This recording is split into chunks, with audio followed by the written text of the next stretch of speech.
Hi, Marlene and Brian. This is Manny Marino with Dewwood Sun out of Minneapolis, Minnesota.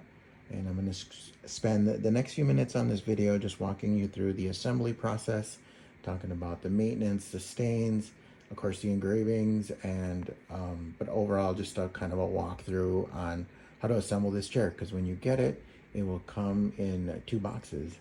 So first I want to say, Marlene, thank you so much for reaching out. My condolences again on Nick and sharing his story. I did get a chance to read the website and reading a little bit about him, and very touching. And again, it's a pleasure. I absolutely love what I do when I make these custom chairs for folks.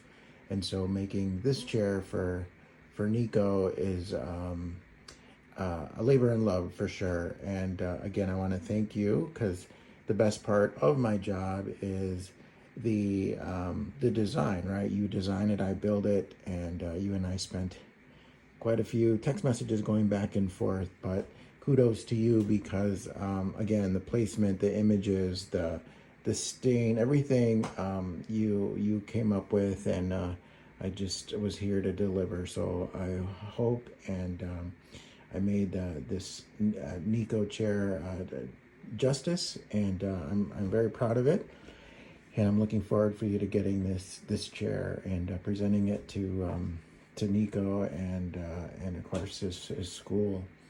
All right, so let's talk about sort of the engraving and everything you need to know. So videos, pictures never do engraving justice until you see it firsthand. So with the engraving, I'll start off with the front board. This is engraved 16 of an inch, and then I color fill it, right? So this is an acrylic water-based stain, so obviously it can be outside, and you don't have to worry about it.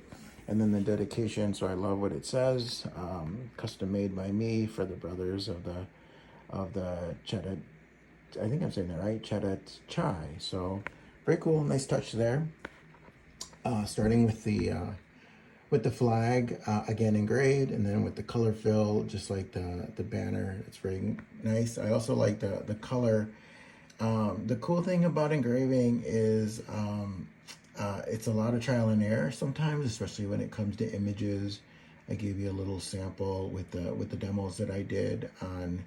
Sometimes all images just don't work with engraving, but I managed to get the settings right on the laser engraver, and I think that came out just nice. Again, I'm really looking forward for you seeing this, but it brought a lot of detail. You can almost see the siding on the house.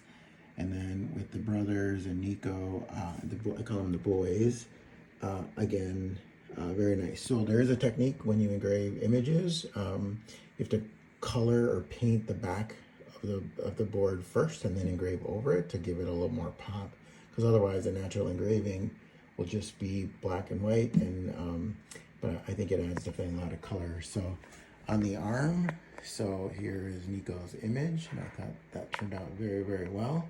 Again, same technique, colored the back and then engraved right over it with the Hall of Fame, Centennial Honors, College. That turned out really good, and again, color filled it. It was nice that it left it natural too. I thought that was a great touch. And then with the school colors on the right arm, you know, Western Illinois leathernecks with the bulldog colors, and then the shield. Again, it's some of these things you just don't know. Like we had talked about painting it white, like the image itself, but it just lended itself to leaving it natural to replace the white in between the swords and the snake too, and that just turned out really, really sharp. So I'm really impressed with that. So those are the engravings. It's got a coat of polyurethane. So first, let me just kind of talk about the stains that I use. So the first stain is red, Sedona red. So the base of the chair, the underneath, the legs, the base is a Sedona red. And then the rest of the chair and the arms is called traditional cherry, right? So this is a Varathane brand that I got from Home Depot, Menards. You can just pick that up. And then a very important finish to it is this polyurethane spray. And the back itself, you can sort of see it kind of sheen a little bit, but it's got like 3 coats, and then I also added quite a few to the arms on both sides. So the arms in the back are polyurethane, right? And then also I sprayed some on the front on the engraving. So the entire chair is made out of red cedar. So I know this chair is going to Illinois, and I'm sure like you get winners too. So one thing I always recommend is cover it in the wintertime so it's not always exposed to the elements and always wet. But since it's cedar wood, it will repel water. It doesn't rot, it doesn't retain water. So that's the beauty of cedar. But again, like I said, I do recommend that you put it away in the winter, so it's just kind of preserving it a little bit more.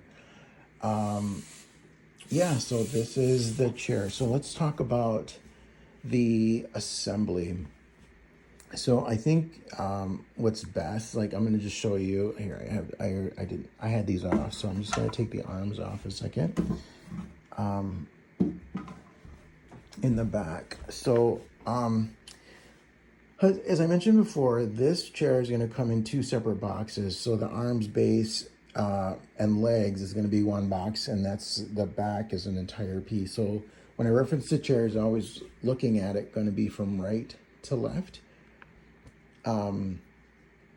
All right, so starting with the base, and the base consists of 3 pieces. That's the 2x6, right and left, and then there's going to be a 2x6 spacer that goes in between the 2 legs. Now, when this is apart, I actually leave the front legs on. They're finger tight with the bowl, so you just swing those up. Those will be on the inside. Front legs, right to left. I will label these and mark right and left because I want to make sure that you're matching them up, obviously right and left.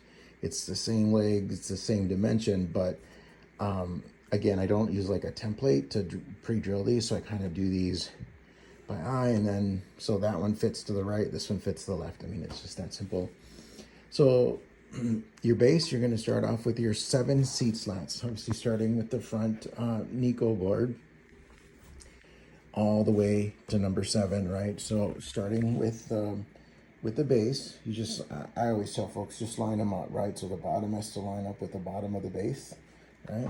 Look for the markings, 1 through 7. So starting with number 1, your hardware consists of, these are all 2-inch torque screws.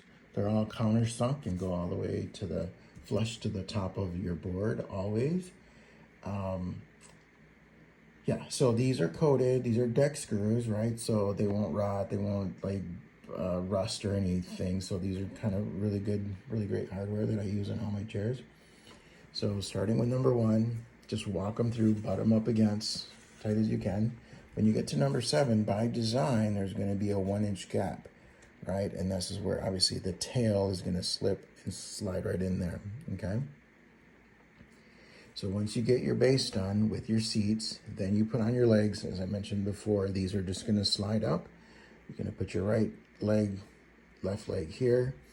Then, here, let me take the back off, 1 second.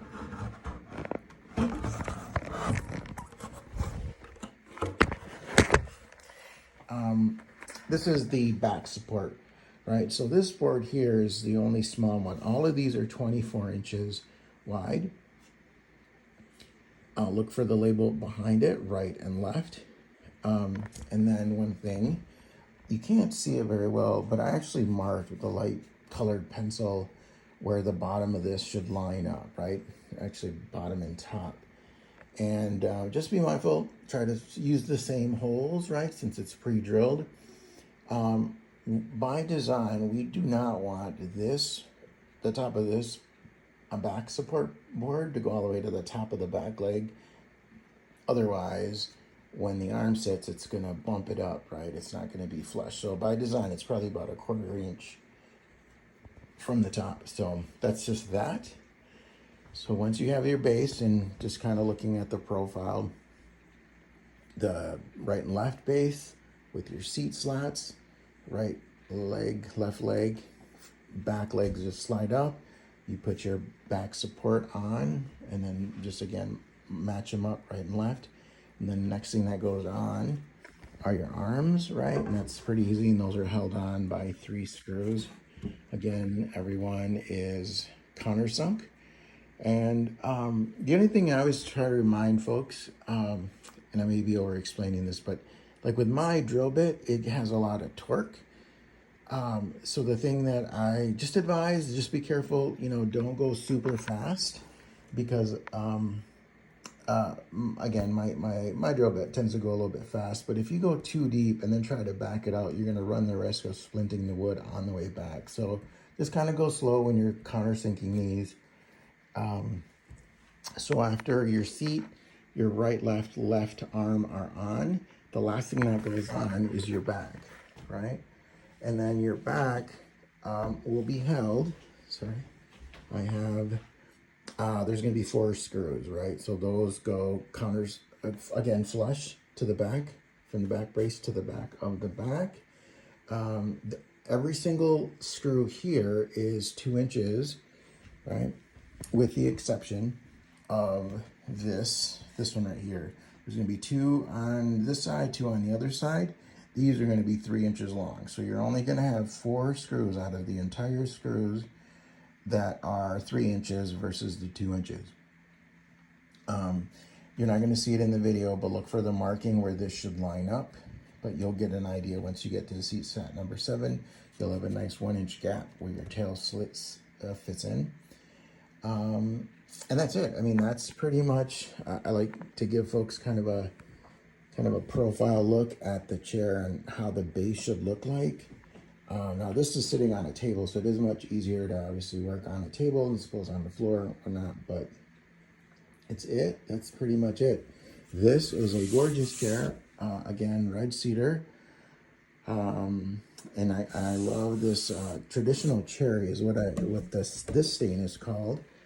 And it starts off a little bit red, but it will lighten up once it gets some sun. As far as like the lag bolts, so as you know, these legs are going to be outside. Those are going to be, I'm not going to take those off because you just slide them up. Everything is finger tight. So the lag bolts on the outside go from the outside in. You're going to need a 9/16 socket or ratchet to make your life easy. So then it goes lag bolt, washer, lock nut, nut. Okay, 9/16. And then once you have it fully assembled, make sure these are just finger tight for when you first assemble the chair. Make sure the feet are flat, everything is stationary before you tighten everything down, and then it'll be really great to go. So if you need a transport, if you have a truck, then it's perfect, throw it in the back. But my recommendation is when you do the base with the arms on there, this does fit like in a simple car in the back or a hatchback. Once you take the back off, it's a lot easier to transport, and then you can just slip the back on. So that's all I have. Again, I want to thank you. In your hardware or in the kit, I'll include business cards, so I would love to obviously get a picture once the chair is delivered, and of course let people know where you got this chair. All your hardware and your screws are going to be in here, and then it's as I mentioned before, this is a torque screw and it's a T25, but I'll include that in there. Look for the labeling, but if you have any questions, Brian, since you're assembling the chair, feel free to give me a call. I'd be happy to FaceTime you. And we can kind of go over it over the phone. I've certainly done that, but beautiful chair. Thank you so much. Any questions? My number is 612-423-1468. And again, I am very grateful and a lot of gratitude for making this chair and the opportunity to do this memorial chair for Nico. So thank you so much. Have a great day.